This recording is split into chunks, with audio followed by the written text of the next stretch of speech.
What should a father do when his only son shoves a suitcase into his hands and says, "Don't come back"? I stood in the doorway that night, snow soaking through my shoes, my breath fogging against glass I had paid for with 20 years of overtime. My boy, Ethan, stood on the other side. His eyes, once full of trust, were as flat and cold as the porch light behind him. He pushed a wrinkled $20 bill into my palm like a tip for a stranger who had overstayed his welcome. "Dad, you don't belong here anymore," he whispered, careful not to look over his shoulder. Behind him, Marissa, my wife of nearly 3 decades, crossed her arms, her lips pressed thin, and beside her, a man I had never seen before leaned against the wall like he owned it. My throat burned, but no words came. The laughter of neighbors drifted faintly from down the street, muffled by the storm.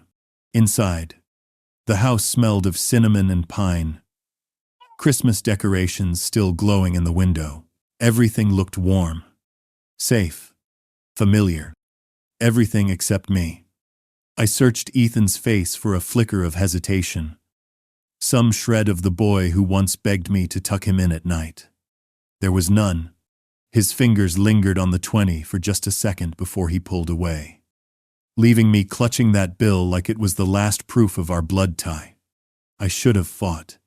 I should have demanded answers. Instead, I placed the house key on the step, turned into the freezing dark, and walked away as if I had never belonged in that home at all. The day everything shattered did not come with warning. It came quiet, almost polite, like a storm that waits until you step outside before tearing the roof from above you. I had just finished a 12-hour shift at the shipping yard, my jacket stiff with salt and diesel, when I saw the unfamiliar car in our driveway. Black Lexus, too clean for our neighborhood. My stomach sank before I even opened the door. Inside, the air felt heavy. Boxes lined the hallway. My wife, Marissa, stood by the kitchen counter, arms folded tight, eyes colder than I had ever seen. She didn't even flinch when I walked in. Ethan hovered by the stairs with his backpack already slung over his shoulder, as if waiting for a ride to some new life I wasn't invited to join. "What's going on?" I asked, my voice breaking around the edges. Nobody answered. Then the man from the Lexus stepped forward. He wore my slippers. He carried my mug of coffee as if it had always been his.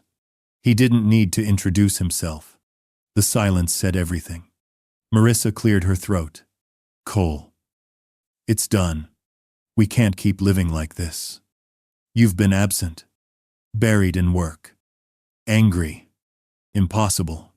Ethan needs stability. I need stability. They were graph in the mothing, leave.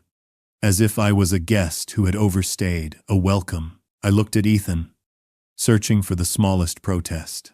None came. Instead, he set his jaw and said words that felt rehearsed. "Mom's right. You make things harder. You don't belong here anymore." I would fares with a mine. The sentence cut sharper than any blade. My chest tightened, but I forced myself to breathe. 27 years of marriage. 18 years of fatherhood dissolved in a living room that still smelled like Marissa's lasagna. I reached for the family photo on the mantel, the one from last summer at Cannon Beach. The frame slipped in my shaking hands and shattered against the tile. Ethan flinched but did not move to help. The stranger in my slippers simply watched, his smirk curling like smoke. Marissa pressed a crisp envelope into my hand. Inside, a transit card, a motel address scrawled on a sticky note, and $100. Not kindness, just severance. My pulse roared in my ears as I stepped back, the house shrinking behind me.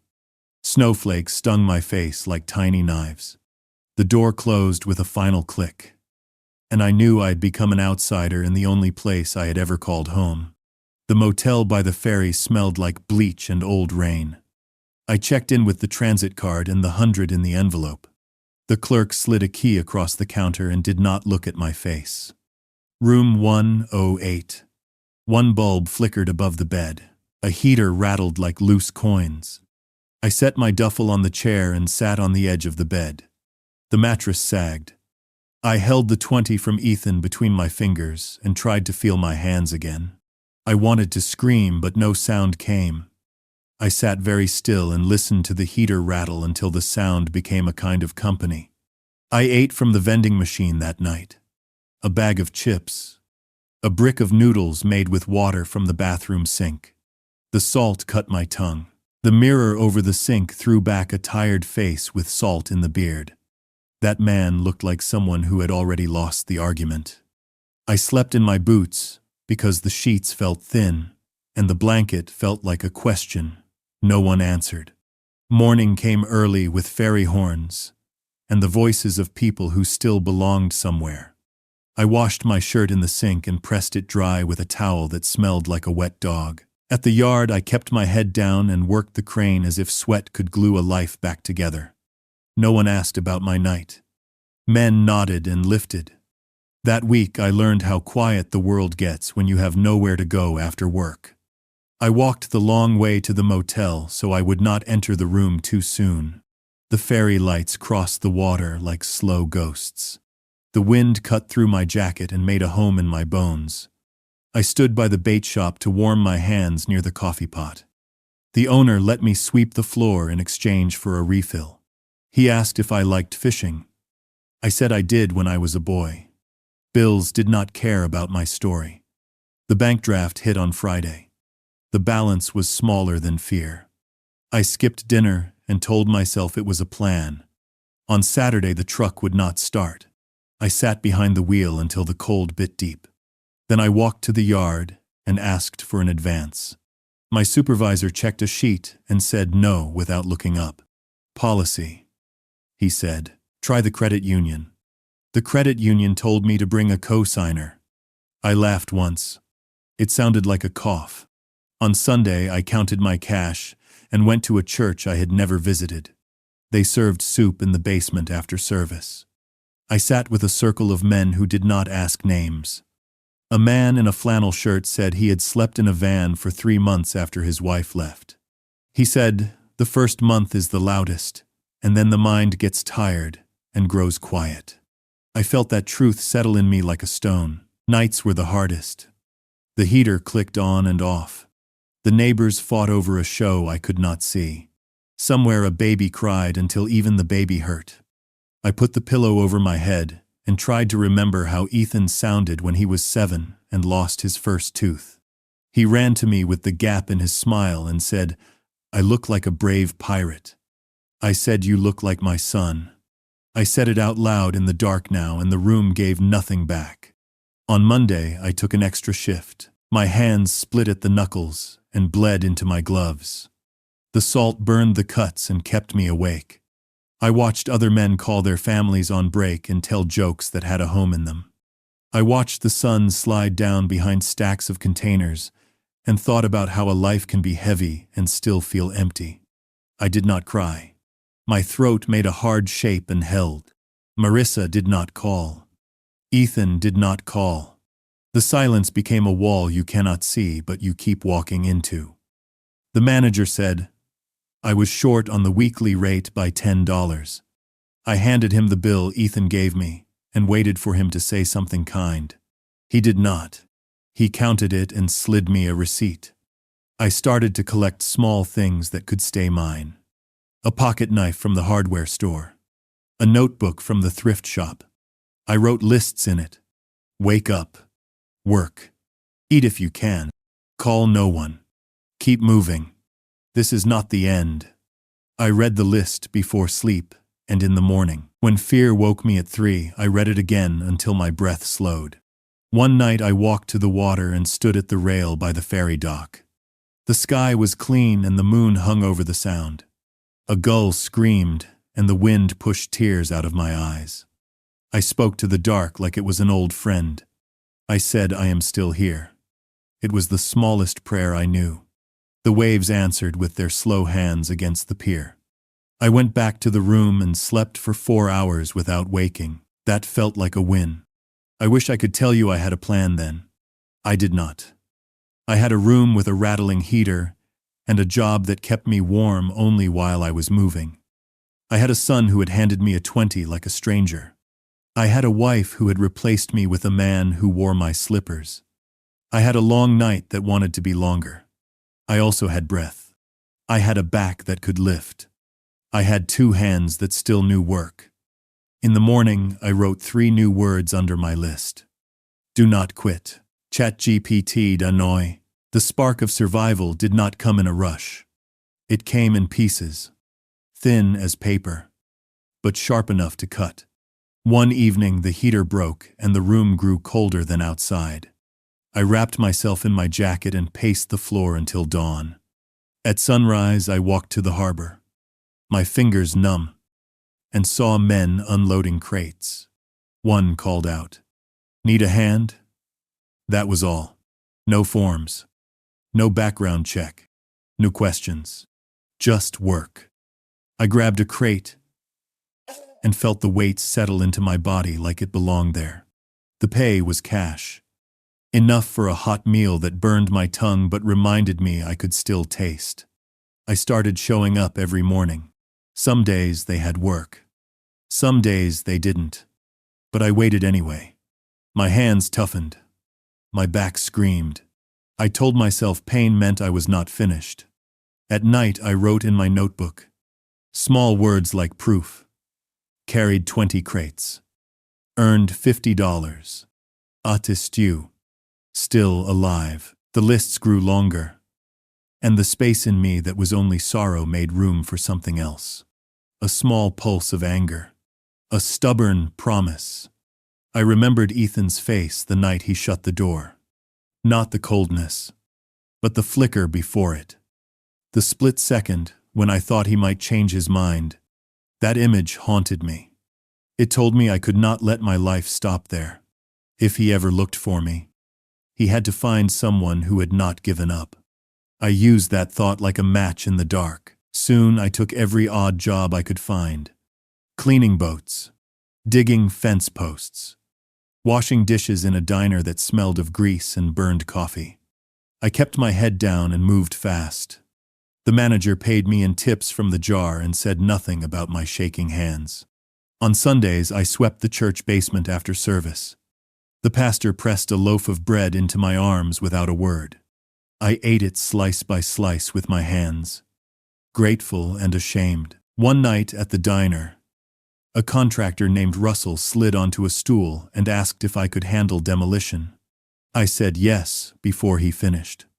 The next morning, I showed up at a broken house on the edge of town with nothing but gloves and hunger. We tore walls down until my arms screamed. Dust choked my throat, but the sight of a cleared room felt like possibility. Russell slapped $40 into my palm. You show up tomorrow.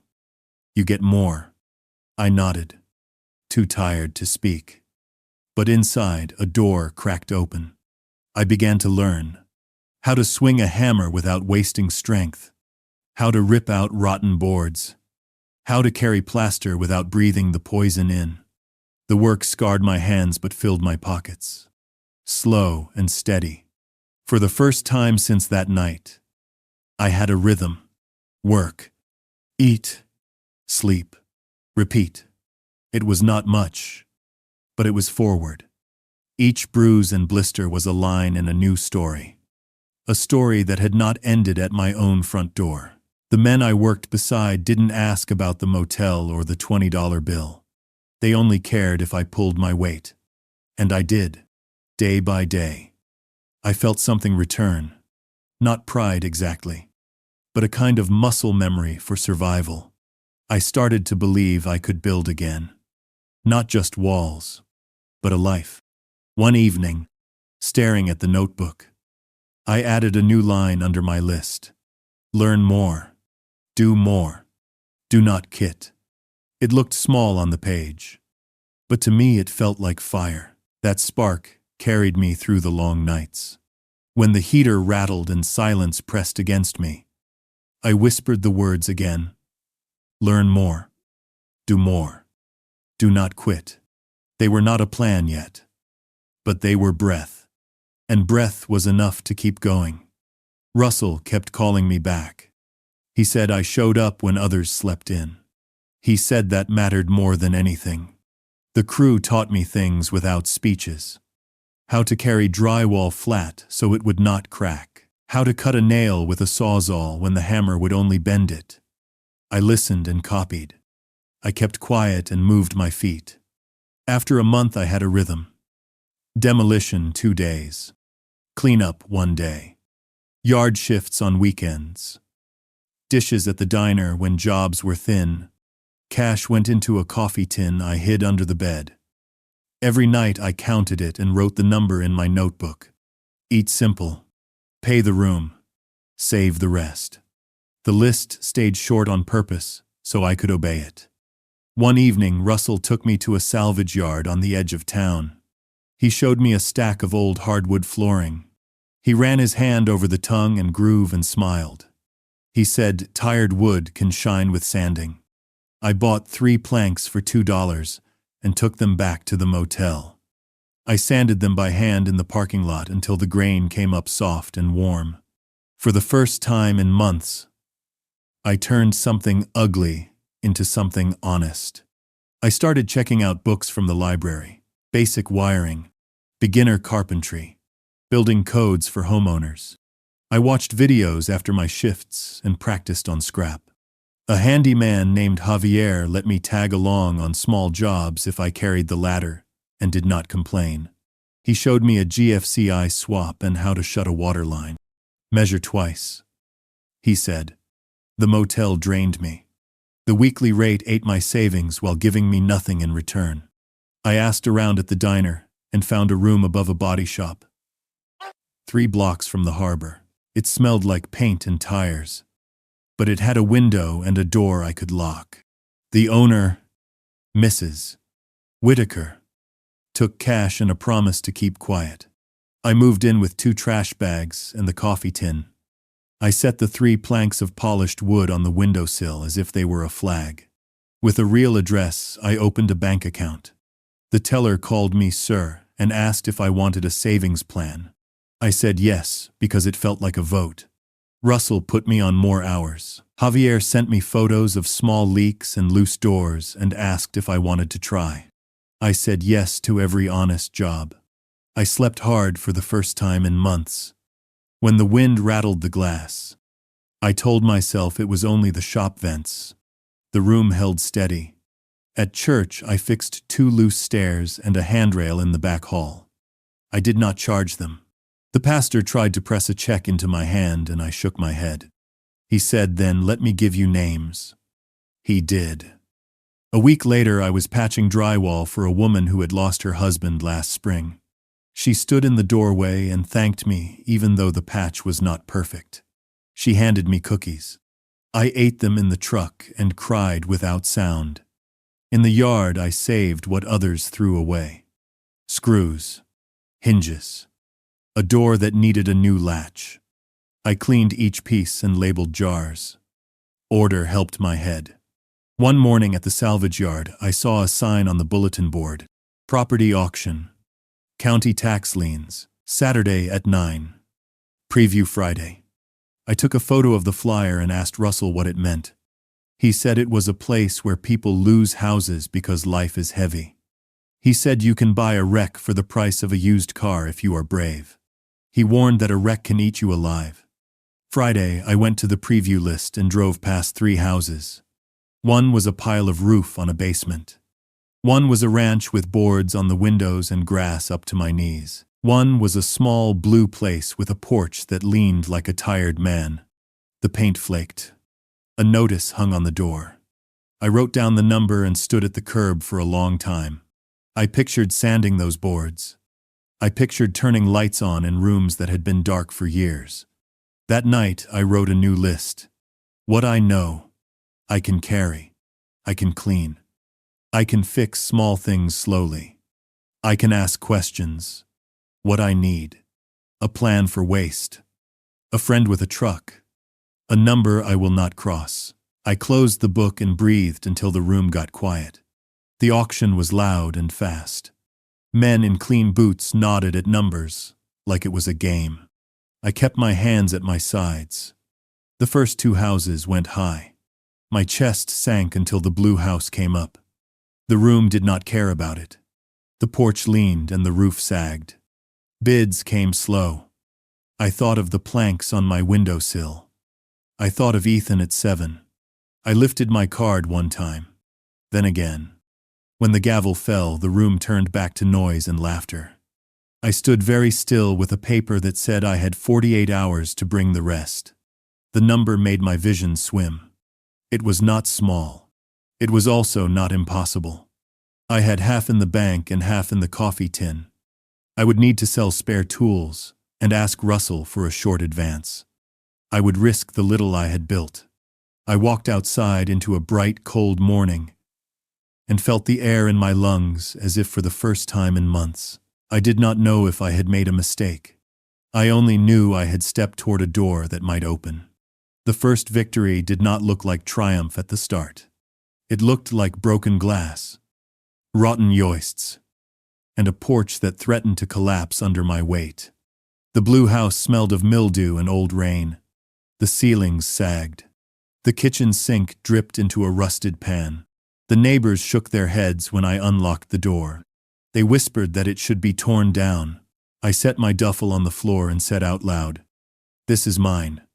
The words echoed in the empty rooms like a dare. I spent the first week tearing out everything that could not be saved. I filled dumpster after dumpster with plaster, carpet, and moldy wood. My back ached. My knuckles split. But each wall I cleared made space for something new. Russell stopped by on Saturday and shook his head. "You're crazy," he said. "But you've got fire." He loaned me a ladder and a nail gun. Javier brought leftover paint. The pastor's son spent 2 afternoons helping me scrape floors in exchange for pizza. Piece by piece, the house began to breathe. Money was tight. Every dollar I earned during the day went straight into supplies. At night, I slept on an air mattress in the only room that did not leak. I cooked beans on a hot plate and drank tap water through a filter. But the first time I managed to wire a working outlet. I stood there with the lamp glowing and laughed until my chest hurt. It was not much, but it was proof. I could learn. I could build. Neighbors began to notice. Mrs. Franklin from across the street brought a pie. She said she had lived there 30 years and had never seen anyone try so hard on that house. She told me the block needed hope. Her words warmed me more than the pie. Soon others stopped by with advice. Tools. Even old furniture. The house stopped being just my fight. It became a point of pride for a street that had been forgotten. After 4 months, the porch stood straight. The roof no longer sagged. Fresh paint covered the flaking boards. The kitchen had working cabinets. The living room smelled of new wood and not of mold. I listed the house for sale with trembling hands. The agent told me not to expect much. The market was slow, but 3 weeks later, a young couple walked through the door, touched the walls, and smiled. They said it felt like a place to start a family. They made an offer that was twice what I had put into it. When the papers were signed, I sat in my truck and cried for the first time since Ethan closed the door in my face. The check felt unreal in my hands. I paid back Russell and Javier every cent they had floated me. I gave the pastor money for the church basement repairs. I moved out of the body shop room and rented a small apartment with real windows and a stove. For the first time in over a year, I bought new boots that did not pinch.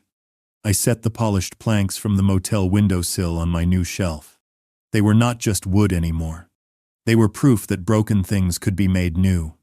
That first sale lit something in me stronger than anger or shame. It was the taste of possibility. If I could turn one wreck into a home, why not another? I studied more, shadowed contractors, asked endless questions. My notebook filled with drawings and lists. each page a seed for the future. And when I fell asleep at night, the sound of rain no longer meant fear. It meant a roof that held my roof, my choice, my victory. Transformation did not arrive with applause. It arrived in steady mornings and clean invoices. It arrived in the way the foreman stopped calling me kid and started asking my opinion. After the blue house sold, I found a cottage with a roof, like a broken tooth, and windows that rattled in a light breeze. The price looked like it had been written in pencil. I bought it with shaking hands and a promise to myself that I would not rush. I kept a cot in the living room and a notebook on the mantel. Every night I listed 3 things I fixed and 1 thing I learned. That rule kept me from drowning in the mess. I learned how to sister a joist without lifting the whole house. I learned to read a moisture meter like a map. I learned that a paint job is only as good as the sanding. On Saturdays I rented a sander and turned scratched floors into amber rivers. On Sundays I rested my back on the porch steps and let the sun heat my face. Neighbors waved. A boy on a bike asked if I was building it for my kids. I said I was building it for a family I had not met yet. He nodded like that made sense. When the cottage sold, I did not celebrate. I paid the suppliers first. I paid the taxes. I bought a used truck with a bed that did not sag. I stocked it with tools that would last longer than 1 job. Then I went to the county office and registered a name that felt like a dare. Honest Harbor Homes. The clerk printed the paper and wished me luck. Her smile felt like a small wind at my back. Work found me faster than I expected. A teacher needed a bathroom made safe for her mother. A mechanic wanted a rental fixed between tenants. The church needed the fellowship hall painted before Easter. I showed up on time and stayed after to sweep. When I broke something, I did not hide it. I said I broke it and fixed it. Word spread. Cash turned into checks. Checks turned into deposits with notes on the memo line. Trust is worth more than profit when you are trying to build a name. I will not lie. The money changed my days. I could buy fruit that did not come from a can. I replaced my boots before they split. I rented a small office above a bakery where the smell of bread made mornings kind. I set a photo on the desk of the blue house shining in new paint. I did not put family photos there. I was not ready.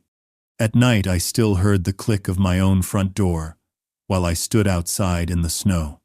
The sound lived in my chest like a nail that would not pull clean. By the end of the year, I held keys to 3 more places that the city had left behind. A 1-story on a corner lot where weeds came up through the cracks.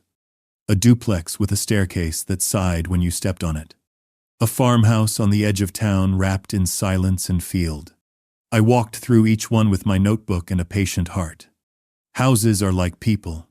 They tell the truth if you touch what hurts them. Rot speaks. So does dry wood. You listen. You fix. You move to the next wound. I hired help when I could. Not a crew. Not yet. 2 young men from the church who needed hours. A woman named Tessa who could tile a backsplash straight as a rule.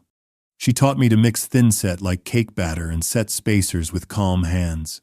We played old songs on a radio that dropped in and out. We worked without drama. We finished rooms and stood in the quiet and let the new air settle around us. Sometimes I drove past my old street. I told myself I was checking the route to a supplier. But my hands turned the wheel without asking. The house looked the same from the road. A different wreath hung on the door. Lights glowed in the windows. I never saw Ethan outside. Once I saw him in the reflection of the glass as I passed. He stood in the kitchen with a bowl and a spoon. He looked older. He looked tired. The sight punched the breath out of me and left me gripping the wheel until my knuckles went white. I pulled over 2 blocks away and sat very still until my hands stopped shaking. Then I drove back to the cottage and installed cabinet doors until midnight, because work was the only thing that did not lie. As money grew, fear grew with it. I had built a life out of not being seen. Now, people knew my name. They said good job when I bought coffee. They sent friends to me. Attention felt like a light I did not want. I told myself it was a tool. Use it to win better prices on materials. Use it to get permits without a fight. Use it to give someone else a chance. I started setting aside 10% for people who needed a ramp or a handrail or a door that closed right. I did the jobs on Friday nights. I charged nothing. I told them it was already paid for. They cried sometimes. I did not. I saved that for when I got back to the truck and the radio played a song that Ethan used to like.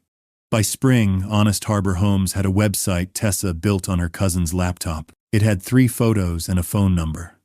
The email filled with requests I could not take. I hired an accountant who wore cardigans and asked me about a retirement plan. The idea felt so strange I laughed and then apologized. She did not laugh. She explained compound interest and made me sign forms. She asked about dependents. I wrote one name and stopped. The pen hovered. I told her to leave that line blank. She looked at me and nodded once like she knew not to press. I learned to say no to jobs I could not do well. I learned to wait when the market made no sense. I learned that fancy fixtures do not hide bad plumbing. I learned to take photos of progress even on days when nothing looked finished. Because change hides in small edges. I stopped sleeping at job sites. I went home to my apartment and cooked simple food. I slept 6 hours in a row twice in a week and woke up confused by the quiet. The first time a bank officer shook my hand and offered a construction line. I felt the room tilt. 2 years earlier, a clerk would not give me an advance on a broken truck. Now, a man in a tie was asking if I wanted leverage.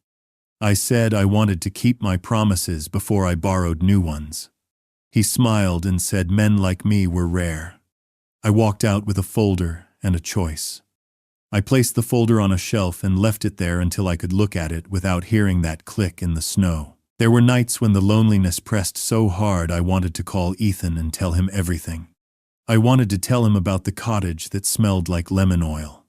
I wanted to say I kept the 20 he handed me and taped it inside my first ledger as a lesson. I wanted to ask if he still woke up early on Saturdays or if he slept in like a college kid. I did not call. I had nothing to offer but a story and a tired voice. So I wrote his name in my notebook at the top of a page and built a plan under it. 3 goals. Finish the farmhouse before winter. Pay off the truck before the 3rd project closes. Grow a reserve so one hard month cannot knock me over. If I did those 3 things, maybe then I could call without sounding like a ghost. Progress made me generous with time and mean with lies. People offered shortcuts. Use cheaper insulation. Hide that crack with mud. Tell the inspector a story. I said no and lost work. I said no and slept better. It turns out the long way home is still home. When you have lost a door, you stop kicking the hinges on others. In the fall, the farmhouse opened its eyes. White trim, newel posts that felt like handshake. Light pooled on the oak floors like water without weight. A family walked through and looked at each other with a kind of quiet relief. They asked me if the apple tree still fruited. It did. The youngest boy bit into one, and juice ran down his wrist. I turned away so they would not see my face unsettle. Paperwork moved slow, then fast. The day we closed, the mother hugged me like someone who had climbed out of a cold river. She whispered, "Thank you." I wanted to say I rebuilt this place so a son would have somewhere to sit when he was tired. I did not. I nodded and kept my voice steady. I moved to a small house on a hill with a view of the harbor. It was not large, but the bones were true and the windows held quiet even in wind. I put a real table by the window and ate without hurrying. I kept my boots lined up straight. I framed my business registration and hung it by the door. I thought about hanging the first 20 next to it. I did not. I kept it in the ledger where it could keep teaching. I told myself I was whole. I told myself the work had closed the wound. But some mornings I woke with the taste of snow in my mouth and the sound of a latch in my ear. I made coffee and stood at the window until the sun climbed over the water and reminded me that light does not ask permission. It just comes. On a Tuesday in late October, while I was measuring trim for a rental unit, my phone buzzed on the sawhorse. The screen flashed a number I did not have saved. The town code was familiar. My hand hovered. I let it ring once, twice. I told myself it was a supplier or a wrong number. The ring felt loud in the small room. I picked up on the fourth. "Hello," I said. A voice I knew better than my own said, "Dad." "Way." The word hit the room like a fall through rotten floor. I gripped the sawhorse until my knuckles ached. I looked at the window. I looked at the cut list. I said his name once to make sure it was real.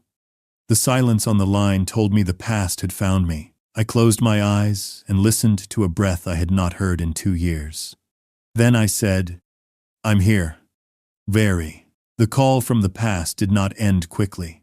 Ethan's voice carried hesitation, like he had rehearsed lines but lost the script halfway through. "I was wondering if we could meet," he said. "Maybe have dinner. Talk about things." His words cracked on the edges. Not from emotion, but from nerves. I waited, listening to the hum of the saw blade, still spinning down beside me. "It's been a long time," I said, keeping my tone flat. "What made you call now?" Silence followed. Long enough that I thought he might hang up. Then he said, "Things are complicated. Mom, she's struggling. I am too. We thought maybe you'd want to see us again. Maybe start fresh." His voice caught on the word fresh like it was too heavy to carry.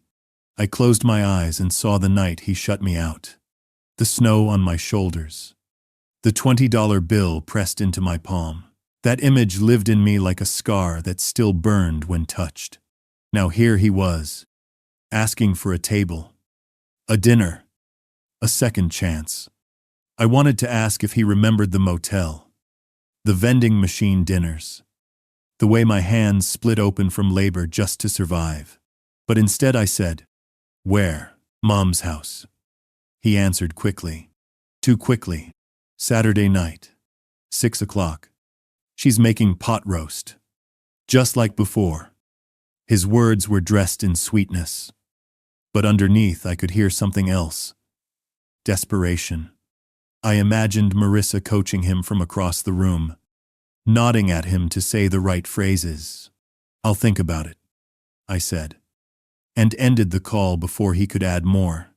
The saw had stopped spinning. The silence in the workshop pressed against me. I leaned on the sawhorse and let the old anger move through me, steady and sharp.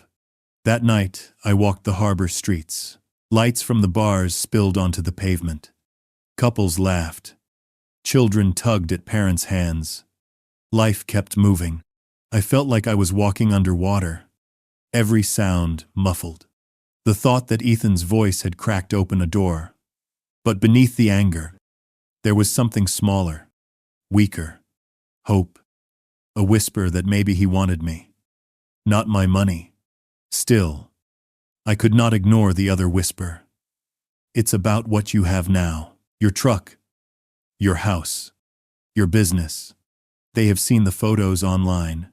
They know you are no longer the man shivering in the motel." On Friday, my phone rang again. This time it was Marissa. Her voice was syrup-sweet, almost theatrical. "Cole, it's been too long. We were all talking, and it feels right to bring the family back together. Ethan needs his father. I need closure. We should sit down, share a meal, and heal." She spoke the word heal as if it were currency. I kept my silence long enough that she asked, "Are you there?" "I'm here," I said. "And I'll come." In Justress, the relief in her breath was almost a sob. But not of love, of victory. She thought she had me. She thought the hook was in. After I hung up, I sat in my quiet apartment and stared at the planks of polished wood on the shelf. They reminded me of where I had been, and how far I had climbed. If they thought I was a fool ready to walk back into their arms blind, they were mistaken. Saturday night would not be about reunion. It would be about revelation. I spent the next day pulling old bank statements, invoices, photographs, proof of what I had built, proof of what I had survived. I wasn't sure yet how I would use them, but I knew I needed them ready. Then I practiced in the mirror, my voice low, steady, patient, no anger, no shouting, just truth sharp enough to cut through years of lies. When Saturday arrived, I ironed my shirt and polished my boots. I drove past my old house once before parking, letting the sight of the lit windows carve a pit in my chest.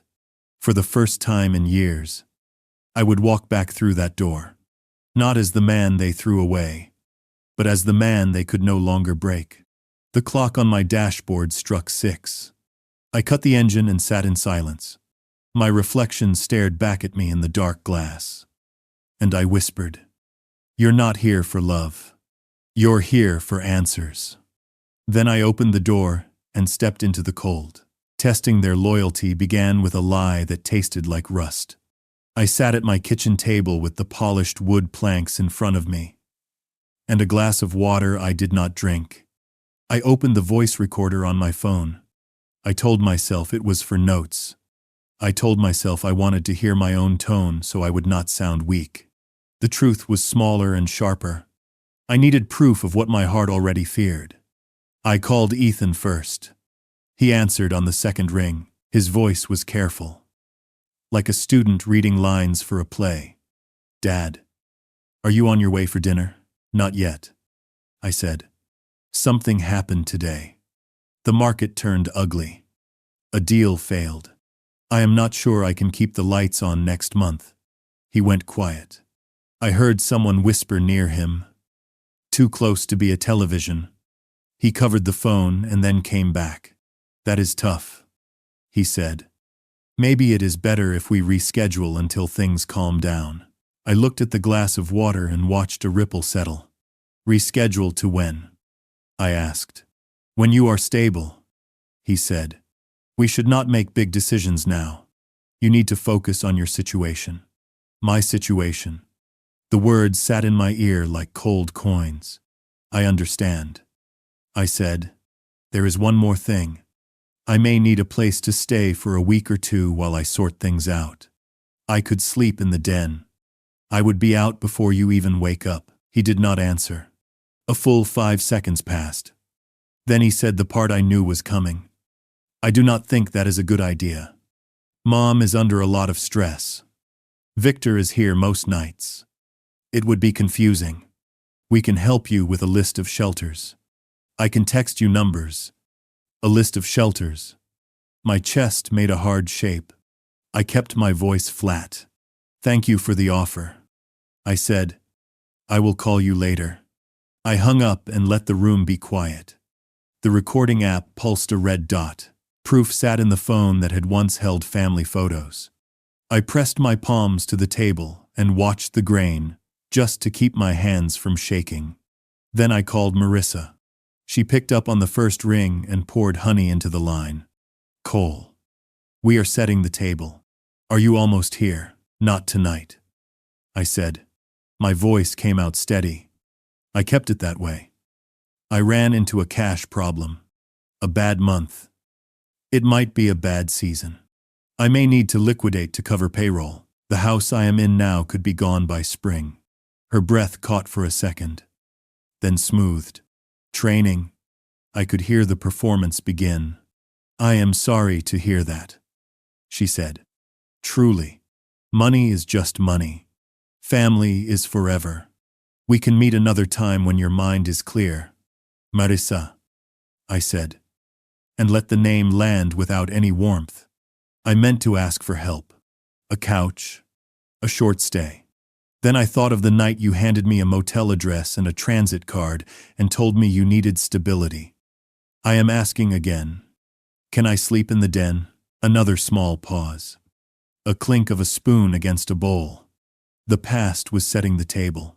That would be complicated, she said. You know how it is. Boundaries. Victor is very protective of the household. It would be best if you found another arrangement. We can send you some grocery cards. I have points. Also, while we are on the subject, Ethan has tuition due. If you still have access to your construction line, perhaps you could help with a small bridge. We would pay you back when things improve. Which things? I asked. Your things or mine? Do not be cruel, she said. We are trying to build a bridge here. A bridge built with my last boards. I ended the call before the sweetness could turn into a lecture about forgiveness. The recorder marked the file with the date. I titled it with one word: Answers. I did not trust myself to drive. I walked. The harbor was a black sheet, and the wind came off the water with teeth. I thought of the first month at the motel when I wrote that list. Wake up. Work. Eat if you can. Call no one. Keep moving. I added a new line in my head as I walked. Believe what they show you, not what they say. At dawn, I called Ethan again. I made my voice smaller, thinner. I told him a foreman had dropped me from a job. I told him I was behind on rent. I told him I had sold my tools. None of it was true. It hurt to say it because somewhere inside, a weaker version of me still feared it could be. I waited for the words a son says when a father falls. Dad, he said. And for a moment his tone warmed. Then the chill returned. Mom thinks it is best if we pause dinner for a while. She says it is unhealthy to process old hurts while you are in crisis. Also, there is a contractor who reached out to me with a business idea. He said you might co-sign if we all sit down. But if your credit is not strong, maybe it is better we wait. There it was. The pitch behind the invitation. The money behind the memory. I told him I understood. I told him I loved him the way a person says it when the room is empty. We hung up. The recorder kept the shape of his voice cold and perfect. A plan took shape that same hour. My testing could not end with calls. It needed daylight. It needed faces. I called a coffee shop 2 blocks from my old street and reserved the back table. I texted Ethan and said we should meet there at noon. He agreed.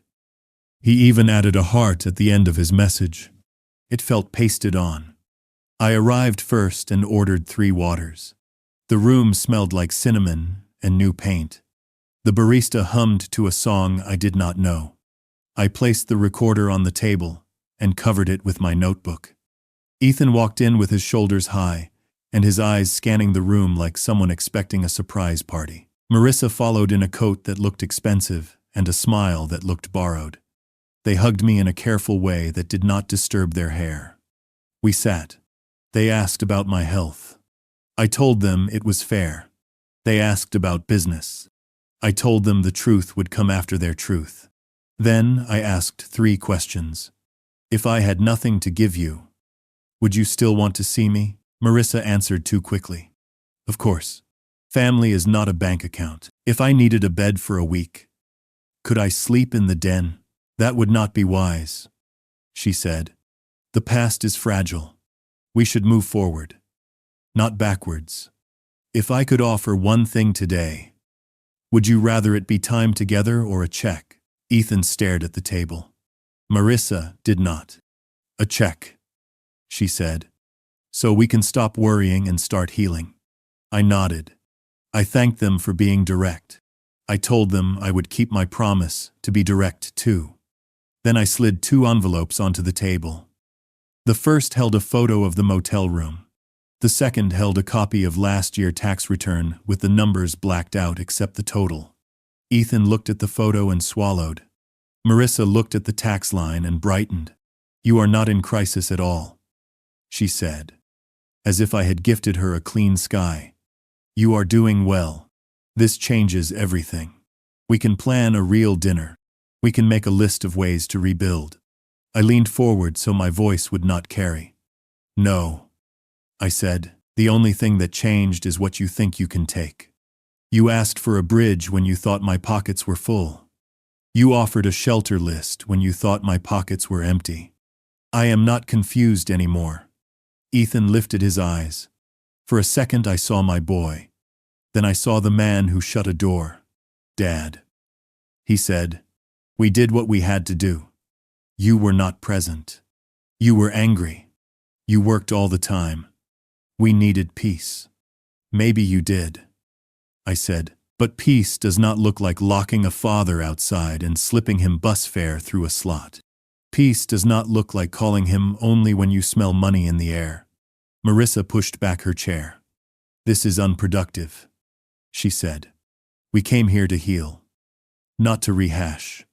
If you cannot be generous when your family is struggling, that speaks volumes." "You are right," I said. "It speaks enough to fill a ledger." I stood. I left the envelopes. I left the waters untouched. Outside, the cold made my eyes sting. The sky was pale and enormous. I breathed until the anger thinned into something workable. I walked to my truck and sat with both hands on the wheel. I listened to the recording once, then twice, and saved it under a new name. Not answers, evidence. I was done testing. I knew. They wanted a version of me that did not exist anymore. The man who would apologize for being useful, who would pay for their comfort and call it love. I started the engine and watched the harbor beyond the lot. Gull cries cut the air. The tide moved in a patient rhythm that did not ask permission. I pulled out my phone and opened a new contact. An investigator, a friend of a friend, had mentioned. I pressed call and spoke in a voice that had learned to build. I said my name. I said I needed truth that would hold up to light. I said I was ready to pay for it. Then I drove toward a different kind of work. ChatGPT Danoi. The investigation began in a glass tower downtown, 15 floors above the harbor. The man I met there was named Martin Hale. A private investigator with sharp eyes and a handshake that measured strength like a scale.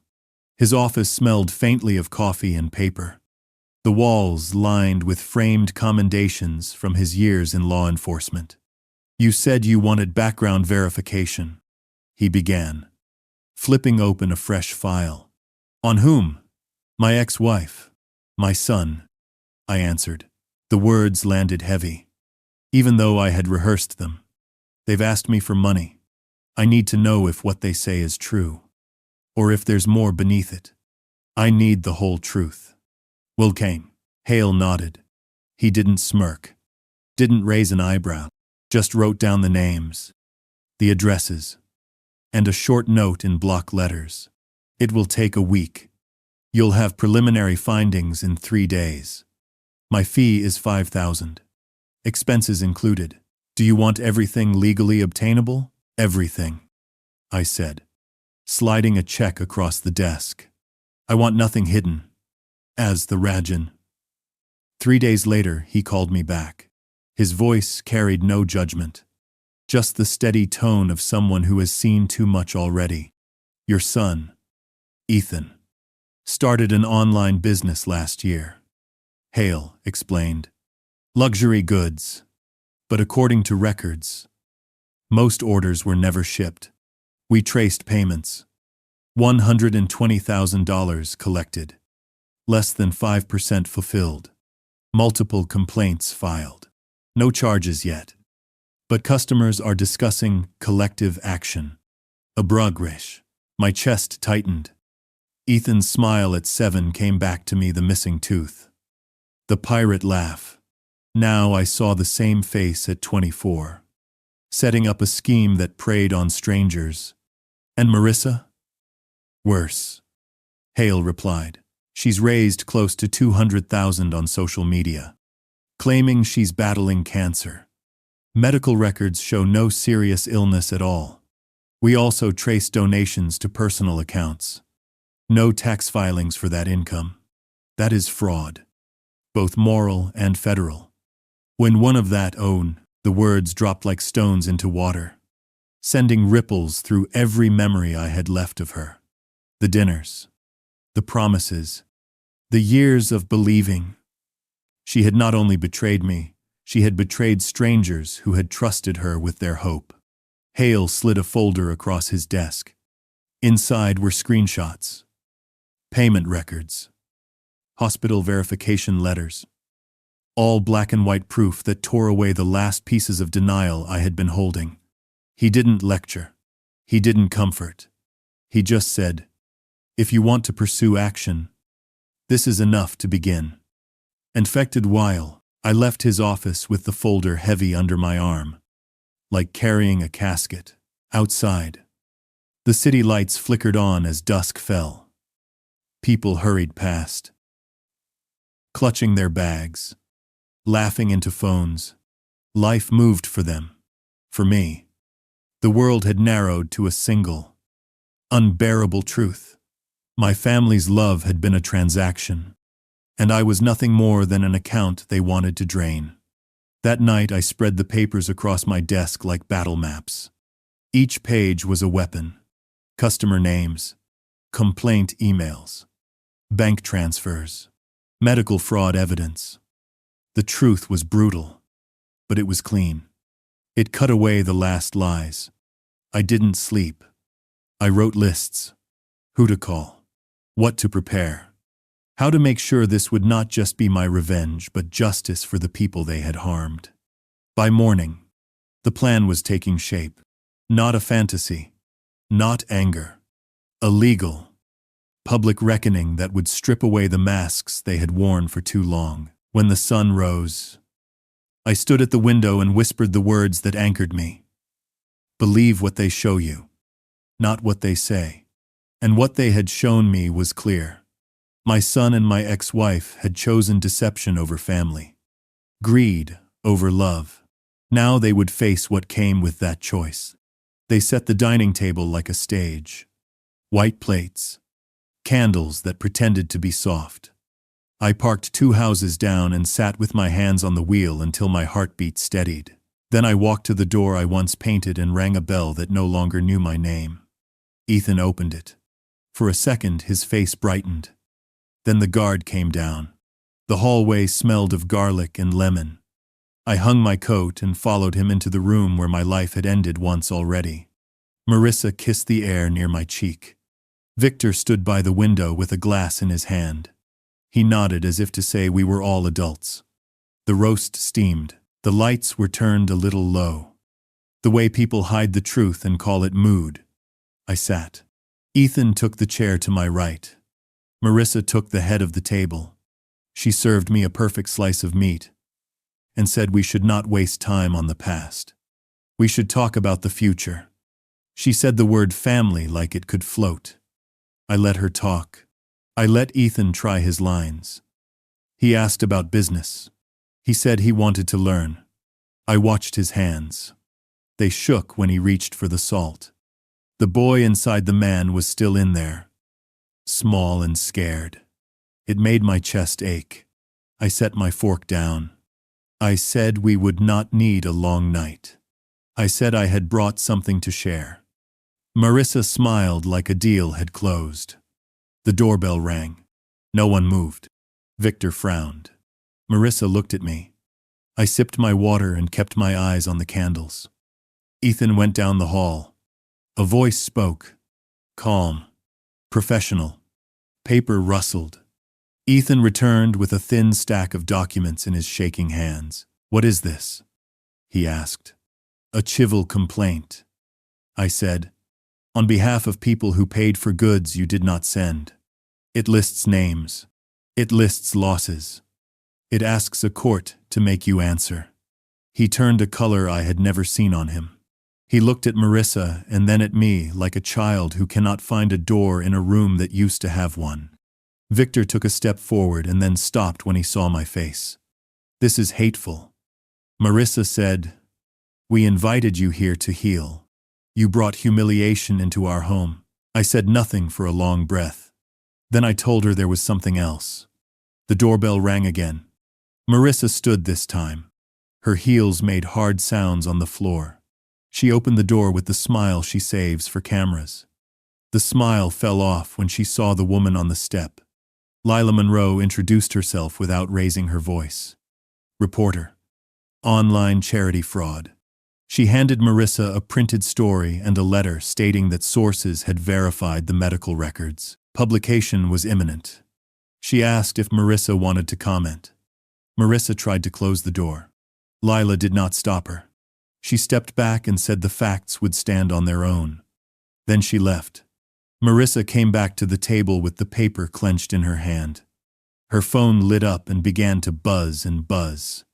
Comments poured in so fast her screen could not keep up. Her face went slack. She whispered one sentence that did not belong to any performance. "What did I do?" No one answered. Victor set his glass down. Ethan read the first page of the complaint and put his head in his hands. I placed the $20 bill on the table. The same bill he gave me the night he shut me out. I told him I had taped it into my ledger to remind myself not to beg for love. I told him I would give it back now. He flinched. He pushed it away. He said he never meant to hurt me. He said he only wanted to make something of himself. He said the world was cruel, and he wanted to be on the winning side once. He said he was sorry. I wanted to pull him into my arms. I wanted to promise what I could not promise. My throat burned. My hands shook so hard I had to lace my fingers together to keep them still.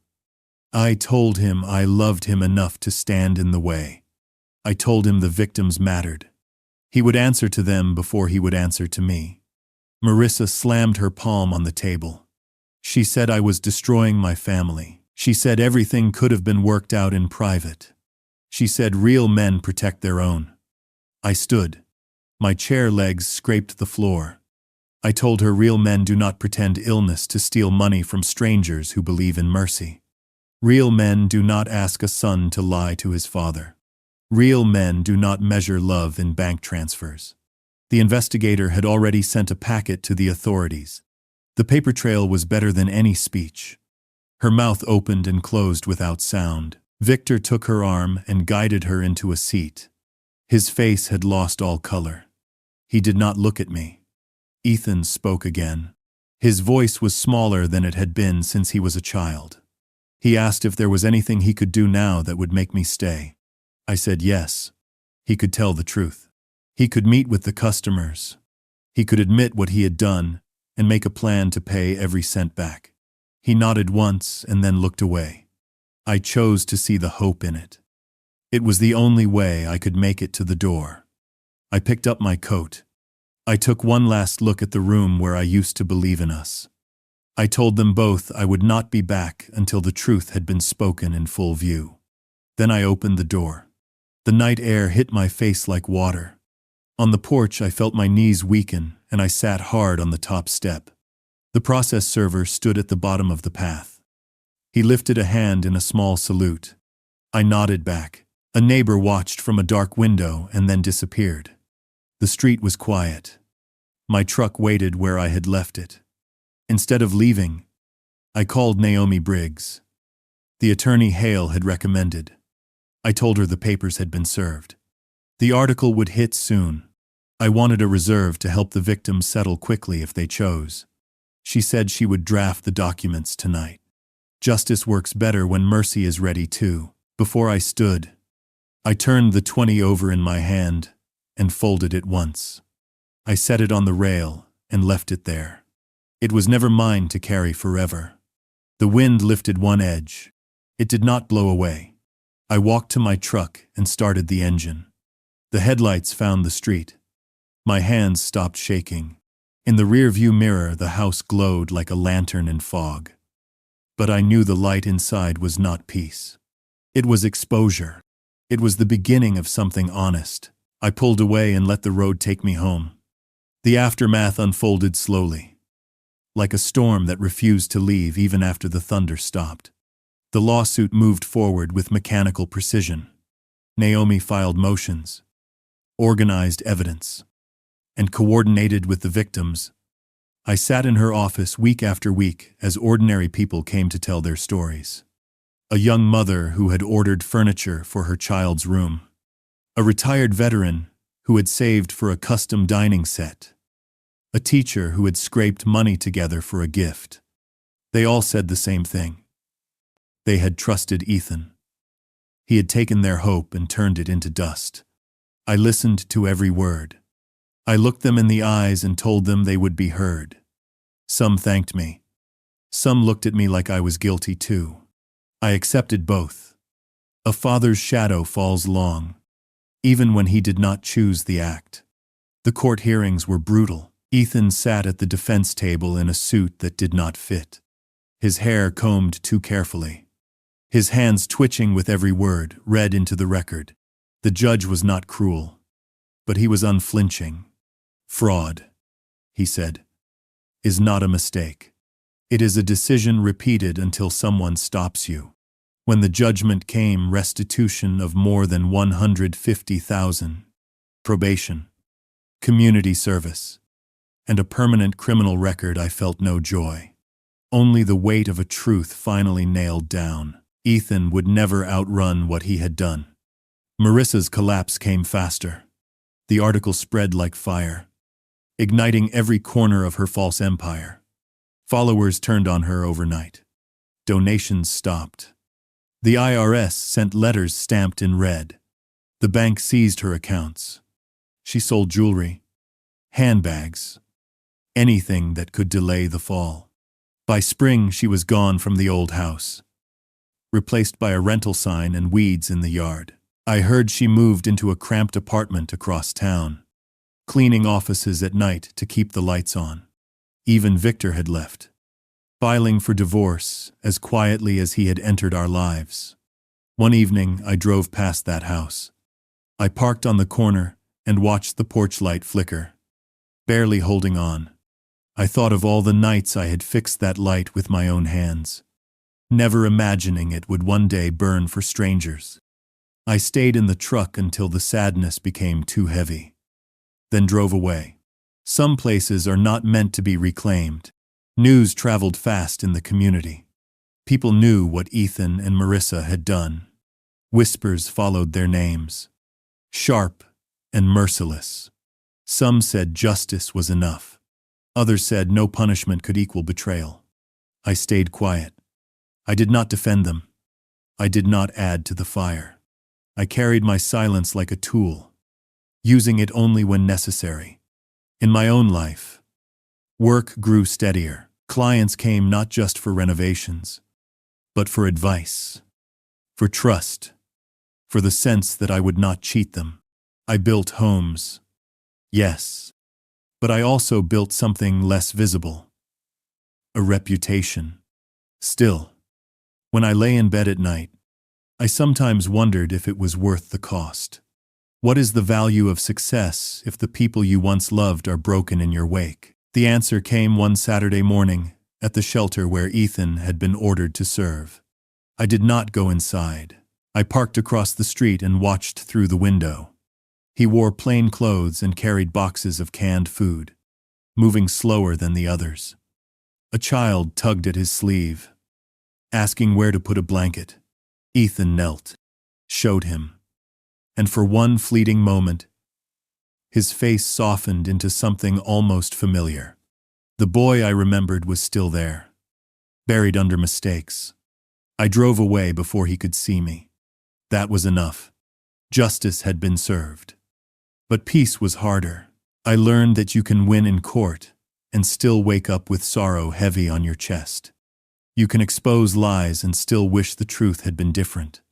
You can burn the bridge and still stand on the shore hoping someone will swim back. But I also learned that survival is its own verdict.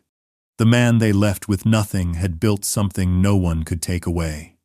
Each nail I drove, each wall I raised, each home I restored, that was my testimony.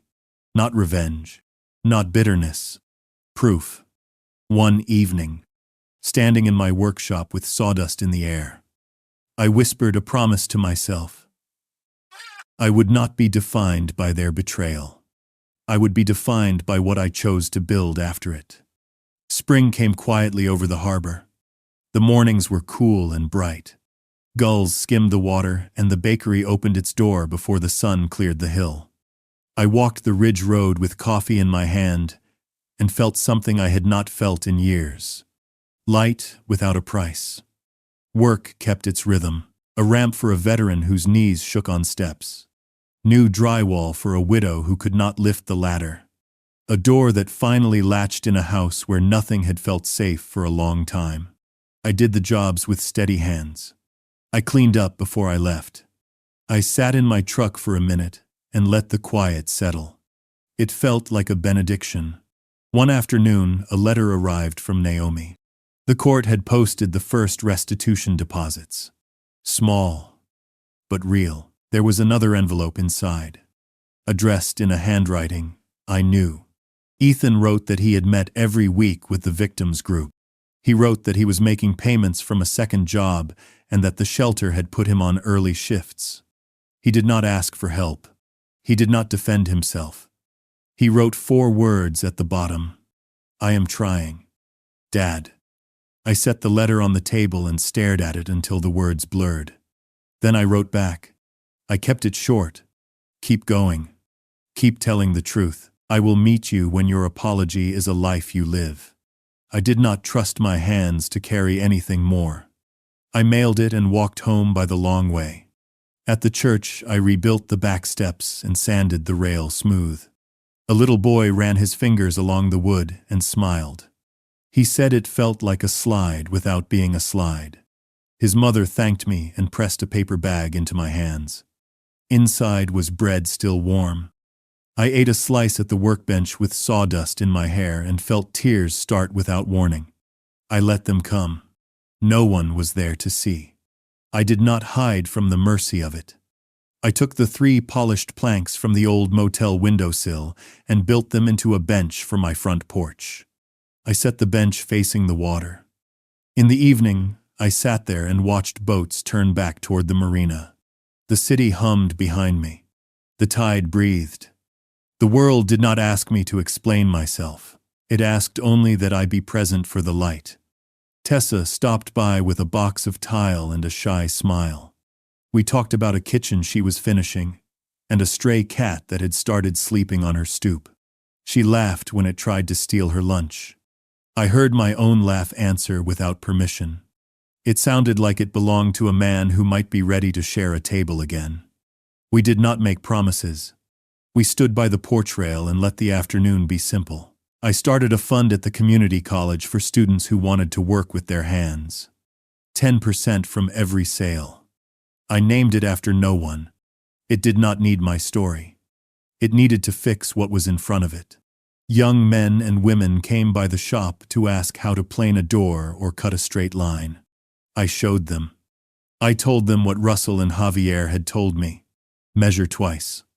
Take your time. Tell the truth. They nodded and wrote it down like it was a new idea. It is always a new idea, sometimes.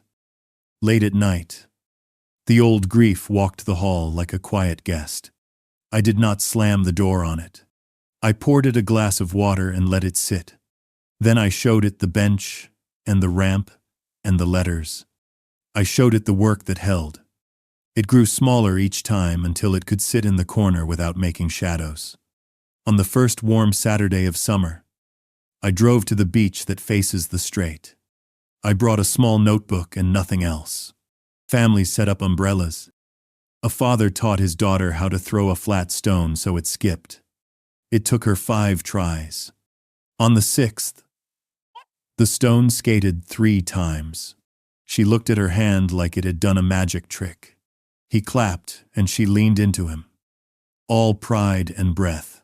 I felt the old ache surge and then ease. I whispered his name into the wind and let the water carry it.